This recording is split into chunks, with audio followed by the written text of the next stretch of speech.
Shalom, selamat bergabung dalam program Baca Alkitab setiap hari. Saya berdoa semoga Bapak Ibu Saudaraku semua diberkati Tuhan melalui pendengaran dan perenungan firman Tuhan setiap hari.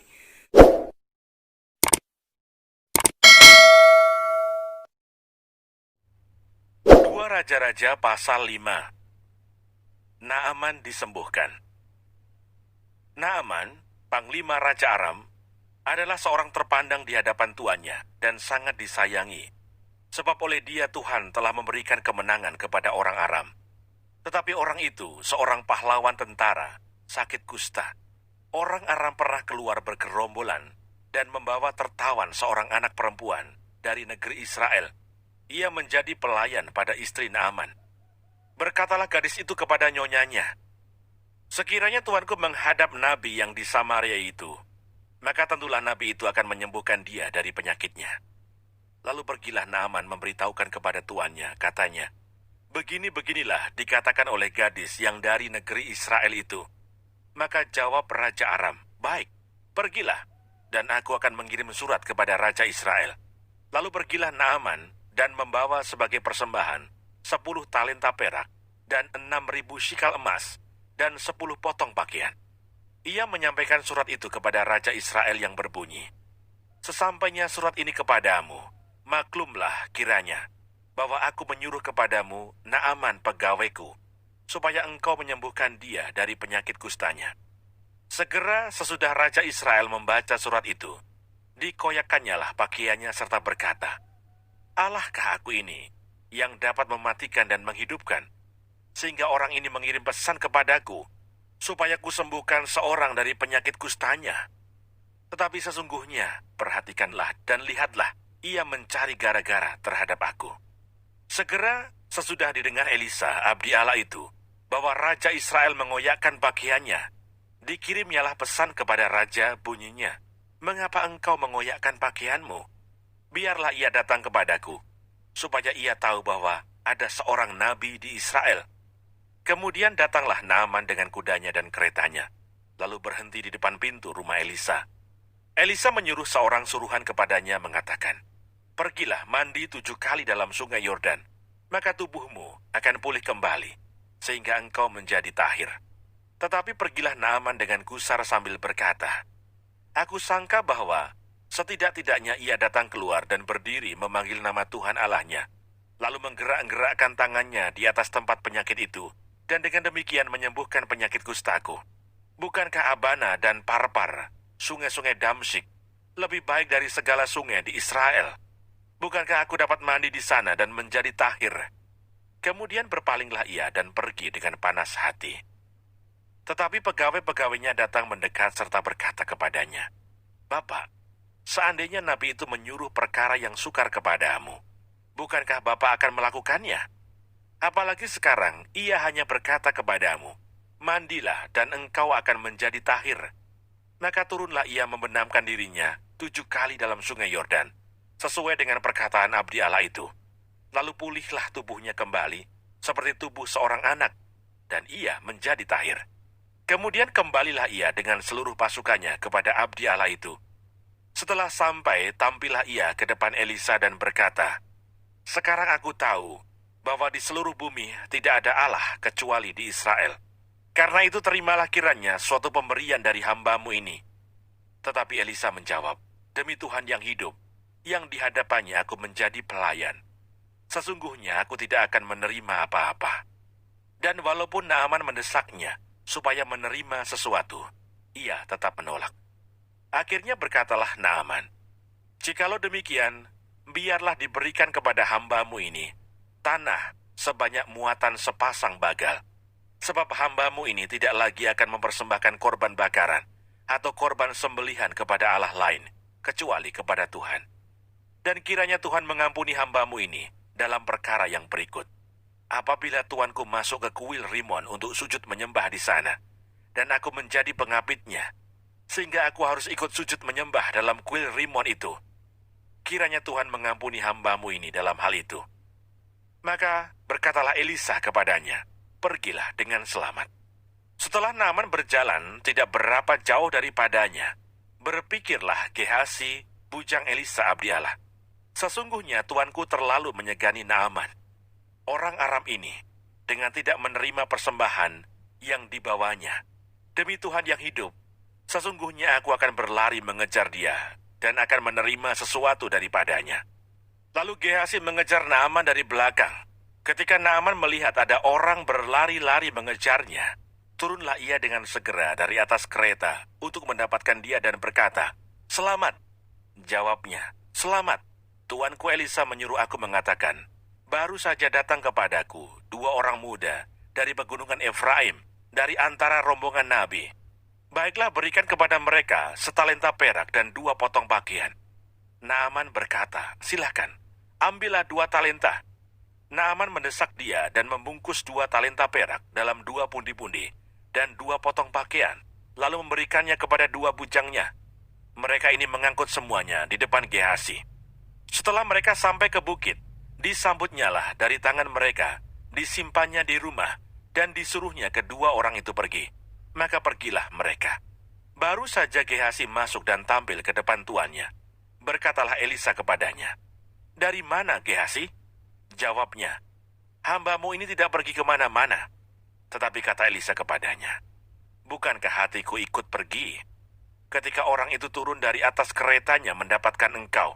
Maka sekarang engkau telah menerima perak dan dengan itu dapat memperoleh kebun-kebun, kebun zaitun, kebun anggur, kambing domba, lembu sapi, budak laki-laki dan budak perempuan. Tetapi penyakit kusta Naaman akan melekat kepadamu dan kepada anak cucumu untuk selama-lamanya." Maka keluarlah Gehazi dari depannya dengan kena kusta, putih seperti salju.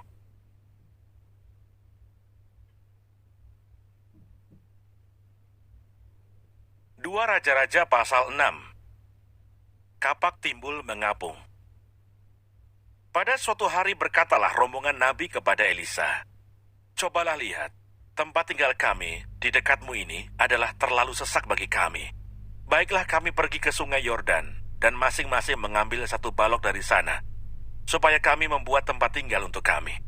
Jawab Elisa, "Pergilah."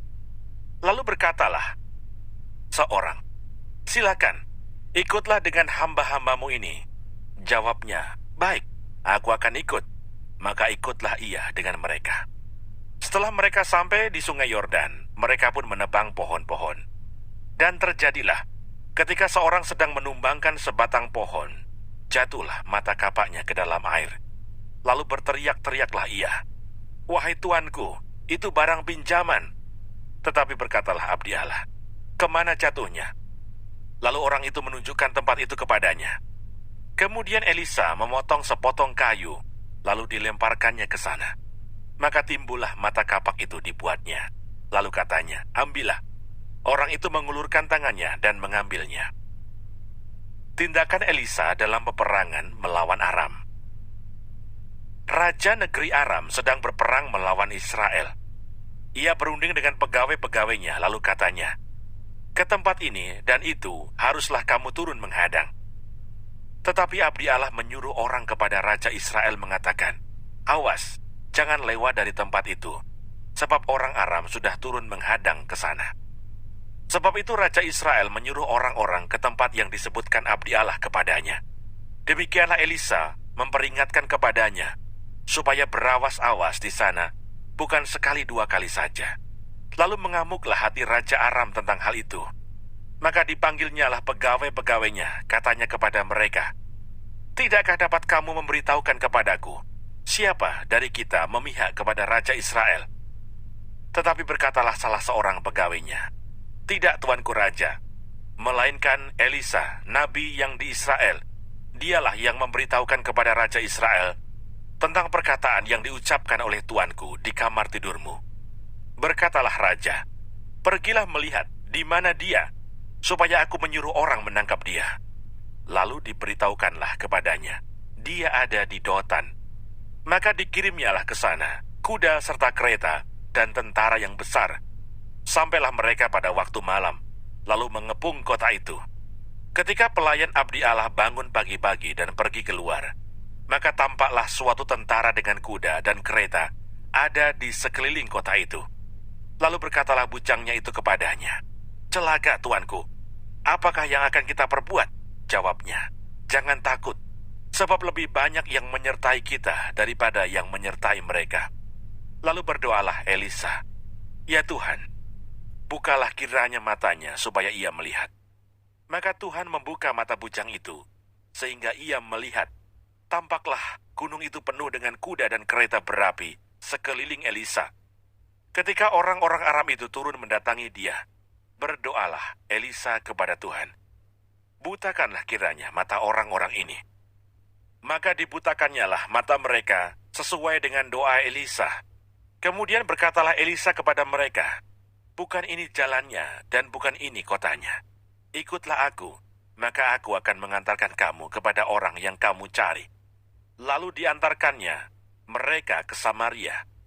Segera sesudah mereka sampai ke Samaria, berkatalah Elisa, "Ya Tuhan, bukalah mata orang-orang ini supaya mereka melihat." Lalu Tuhan membuka mata mereka, sehingga mereka melihat, dan heran, mereka ada di tengah-tengah Samaria. Lalu bertanyalah Raja Israel kepada Elisa, tatkala melihat mereka, "Kubunuhkah mereka, Bapak?" Tetapi jawabnya, "Jangan. Biasakah kau bunuh yang kau tawan dengan pedangmu dan dengan panahmu? Tetapi hidangkanlah makanan dan minuman di depan mereka, supaya mereka makan dan minum, lalu pulang kepada tuan mereka. Disediakannyalah bagi mereka jamuan yang besar, maka makan dan minumlah mereka. Sesudah itu dibiarkannyalah mereka pulang kepada tuan mereka." Sejak itu tidak ada lagi gerombolan-gerombolan Aram memasuki negeri Israel. Tindakan Elisa pada waktu Samaria dikepung. Sesudah itu Ben-Hadad Raja Aram menghimpunkan seluruh tentaranya, lalu maju mengepung Samaria. Maka terjadilah kelaparan hebat di Samaria selama mereka mengepungnya, sehingga sebuah kepala keledai berharga 80 shikal perak dan 1/4 kap tahi merpati berharga 5 shikal perak. Suatu kali ketika Raja Israel berjalan di atas tembok, datanglah seorang perempuan mengadukan halnya kepada raja sambil berseru, "Tolonglah ya tuanku raja." Jawabnya, "Jika Tuhan tidak menolong engkau, dengan apakah aku dapat menolong engkau? Dengan hasil pengirikankah atau hasil pemerasan anggur?" Kemudian bertanyalah raja kepadanya, "Ada apa?" Jawab perempuan itu, "Perempuan ini berkata kepadaku, 'Berilah anakmu laki-laki, supaya kita makan dia pada hari ini. Dan besok akan kita makan anakku laki-laki.' Jadi kami memasak anakku dan memakan dia. Tetapi ketika aku berkata kepadanya pada hari berikutnya, 'Berilah anakmu, supaya kita makan dia,' maka perempuan ini menyembunyikan anaknya. Tatkala raja mendengar perkataan perempuan itu, dikoyakkannyalah pakaiannya. Dan sedang ia berjalan di atas tembok, kelihatanlah kepada orang banyak bahwa ia memakai kain kabung pada kulit tubuhnya. Lalu berkatalah raja, "Beginilah kiranya Allah menghukum aku, bahkan lebih daripada itu, jika masih tinggal kepala Elisa bin Safat di atas tubuhnya pada hari ini." Adapun Elisa duduk-duduk di rumahnya, dan para tua-tua duduk bersama-sama dia. Raja menyuruh seorang berjalan mendahuluinya. Tetapi sebelum suruhan itu sampai kepada Elisa, Elisa sudah berkata kepada para tua-tua itu, "Tahukah kamu bahwa si pembunuh itu menyuruh orang untuk memenggal kepalaku? Awas-awaslah apabila suruhan itu datang. Segeralah tutup pintu dan tahanlah dia, supaya orang itu jangan masuk. Bukankah sudah kedengaran bunyi langkah tuannya di belakangnya?" Selagi ia berbicara dengan mereka, datanglah raja mendapatkan dia. Berkatalah raja kepadanya, "Sesungguhnya malapetaka ini adalah daripada Tuhan.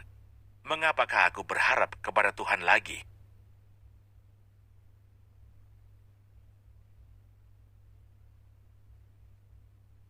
Dua Raja-Raja pasal 7. Lalu berkatalah Elisa, "Dengarlah firman Tuhan. Beginilah firman Tuhan. Besok kira-kira waktu ini, sesukat tepung yang terbaik akan berharga sesikal, dan 2 sukat jelai akan berharga sesikal di pintu gerbang Samaria. Tetapi perwira yang menjadi ajudan raja Menjawab abdi Allah katanya, "Sekalipun Tuhan membuat tingkap-tingkap di langit, masakan hal itu mungkin terjadi?" Jawab abdi Allah, "Sesungguhnya, engkau akan melihatnya dengan matamu sendiri, tetapi tidak akan makan apa-apa daripadanya." 4 orang yang sakit kusta ada di depan pintu gerbang. Berkatalah yang seorang kepada yang lain, "Mengapakah kita duduk-duduk di sini sampai mati? Jika kita berkata, 'Baiklah kita masuk ke kota,' padahal dalam kota ada kelaparan, kita akan mati di sana. Dan jika kita tinggal di sini, kita akan mati juga. Jadi sekarang, marilah kita menyeberang ke perkemahan tentara Aram. Jika mereka membiarkan kita hidup, kita akan hidup. Dan jika mereka mematikan kita, kita akan mati." Lalu pada waktu senja, bangkitlah mereka masuk ke tempat perkemahan orang Aram. Tetapi ketika mereka sampai ke pinggir tempat perkemahan orang Aram itu, tampaklah tidak ada orang di sana. Sebab Tuhan telah membuat tentara Aram itu mendengar bunyi kereta, bunyi kuda, bunyi tentara yang besar. Sehingga berkatalah yang seorang kepada yang lain, "Sesungguhnya Raja Israel telah mengupah raja-raja orang Het dan raja-raja orang Misraim melawan kita, supaya mereka menyerang kita. Karena itu bangkitlah mereka melarikan diri pada waktu senja, dengan meninggalkan kemah dan kuda dan keledai mereka, serta tempat perkemahan itu dengan begitu saja. Mereka melarikan diri menyelamatkan nyawanya." Ketika orang-orang yang sakit kusta itu sampai ke pinggir tempat perkemahan, masuklah mereka ke dalam sebuah kemah, lalu makan dan minum. Sesudah itu mereka mengangkut dari sana emas dan perak dan pakaian. Kemudian pergilah mereka menyembunyikannya. Lalu datanglah mereka kembali, masuk ke dalam kemah yang lain, dan mengangkut juga barang-barang dari sana.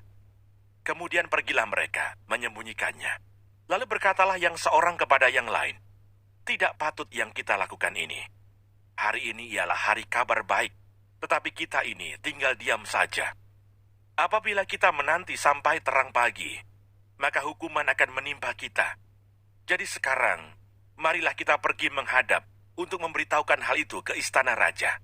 Mereka pergi, lalu berseru kepada penunggu pintu gerbang kota, dan menceritakan kepada orang-orang itu katanya, "Kami sudah masuk ke tempat perkemahan orang Aram, dan ternyata tidak ada orang di sana, dan tidak ada suara manusia kedengaran.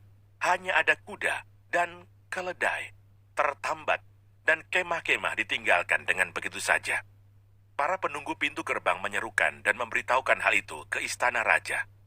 Sekalipun masih malam, raja bangun juga, lalu berkata kepada para pegawainya, "Baiklah kuterangkan kepadamu, apa maksud orang Aram itu terhadap kita. Mereka tahu bahwa kita ini menderita kelaparan. Sebab itu mereka keluar dari tempat perkemahan untuk menyembunyikan diri di padang sambil berpikir, apabila orang Israel keluar dari dalam kota, kita akan menangkap mereka hidup-hidup.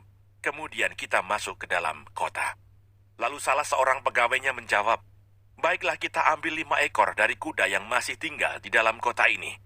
Tentulah keadaannya seperti seluruh khalayak ramai Israel yang sudah habis mati itu. Biarlah kita suruh saja orang pergi, supaya kita lihat. Sesudah itu mereka mengambil 2 kereta kuda. Kemudian raja menyuruh mereka menyusul tentara Aram sambil berkata, "Pergilah melihatnya." Lalu pergilah mereka menyusul orang-orang itu sampai ke sungai Yordan. Dan tampaklah seluruh jalan itu penuh dengan pakaian dan perkakas yang dilemparkan oleh orang Aram pada waktu mereka lari terburu-buru. Kemudian pulanglah suruhan-suruhan itu dan menceritakan hal itu kepada raja. Maka keluarlah penduduk kota itu menjarah tempat perkemahan orang Aram.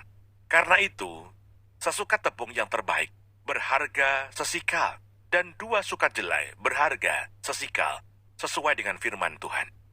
Adapun raja telah menempatkan perwira yang menjadi ajudana itu mengawasi pintu gerbang. Tetapi rakyat menginjak-injak dia di pintu gerbang, lalu ia mati sesuai dengan perkataan abdi Allah yang mengatakan pada waktu raja datang mendapatkan dia. Dan terjadi juga seperti yang dikatakan abdi Allah itu kepada raja. 2 sukat jelai akan berharga sesikal, dan sesukat tepung yang terbaik akan berharga sesikal. Besok kira-kira waktu ini di pintu gerbang Samaria. Pada waktu itu, si perwira menjawab abdi Allah itu, "Sekalipun Tuhan membuat tingkap-tingkap di langit, masakan hal itu mungkin terjadi? Tetapi Elisa berkata, sesungguhnya engkau akan melihatnya dengan matamu sendiri, tetapi tidak akan makan apa-apa daripadanya. Demikianlah terjadi kepada orang itu. Rakyat menginjak-injak dia di pintu gerbang, lalu matilah ia. Jangan lupa subscribe, nyalakan loncengnya, like, dan share. Terima kasih. Tuhan Yesus memberkati. Shalom.